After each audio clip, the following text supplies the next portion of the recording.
As real estate agents, we believe that some markets have bottomed out and we can see the increase in open house attendance. Circa 1.2 million properties were transacted. Market manipulation, especially in Sydney, it happens in a case of thousands small waves instead of one big wave. The mortgage cliff is a term that doomsayers love to use. Those who can't will have a very small impact on the market. Australia has a 75% equity in its property market. If you're waiting, think of all the other investors who waited in 2020. Welcome to another episode of Roy Talks Property. This channel is dedicated to help you become a serious property investor, so don't forget to subscribe. Your support is greatly appreciated. Throughout 2023, we're expecting to see the same old game from the media of trying to pick the bottom of the market, and we're expecting this game to intensify throughout the year. Recently, commentators attribute the plateau in prices or the significant slowdown in the rate of fall due to seasonal strength in the market, which we usually see at the beginning of every year. Others are also saying that there's some market manipulation, especially in Sydney, due to first home buyers, no stamp duty change, and foreign buyers coming back into the market, which is causing the demand to outstrip supply. However, there are different opinions on the potential for future pain, with other commentators suggesting that recent positive stories are not factoring in the considerable pain ahead, with fixed rates rolling over to variable rates. The mortgage cliff is a term that doomsayers love to use. The theory is that a portion of homeowners who took out fixed rates in 2020-2021 will have those rates expire in 2023-2024, and some of said borrowers will not be able to afford their mortgage repayments, leading to mortgage stress and default. This is called the mortgage cliff. The funny thing about the mortgage cliff is it sounds and it smells very much like the job seeker cliff, the job keeper cliff, the rent moratorium cliff. I wonder where those cliffs are today.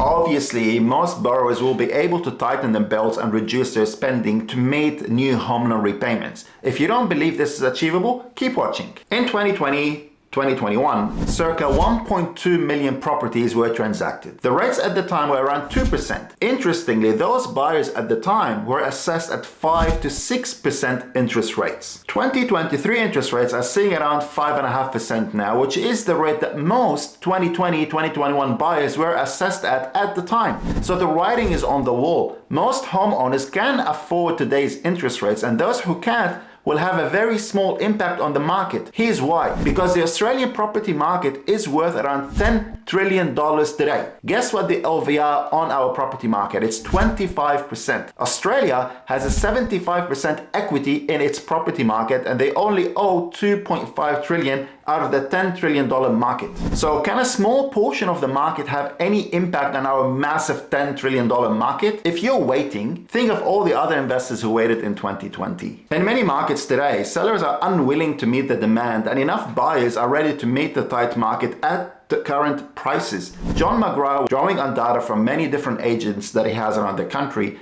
gave the feedback that, hey, the market has bottomed out. However, there are different markets in Australia, and when the market bottoms out, it happens in a case of thousands small waves instead of one big wave. So there will be markets that have already bottomed out, others are still falling, others might be holding and having good transactions, and others are still feeling the pain. So there is no one market or one broad market, and the danger with this thinking is that you don't just buy a market, you buy a property within a specific market and a specific location. So it's best not to buy into this whole bottom of the market conversation, and instead focus on your goals, what strategy works for you, and the steps that you are taking as an investor to mitigate risk. Once you shut down the noise around you and focus on what works for you, you will have clarity and conviction that you need to move forward with your property investing goals. To win at Monopoly, you don't sit back collecting cash, you buy real estate. And life is a game of Monopoly. As real estate agents, we believe that some markets have bottomed out, and we can see the increase in open house attendance and multiple offer situations in different markets. The property market is ever changing, and while there are many factors putting downward pressure on prices, they are met with even more factors putting upward pressure on prices. So we expect this year to be more of a sideways year for some market,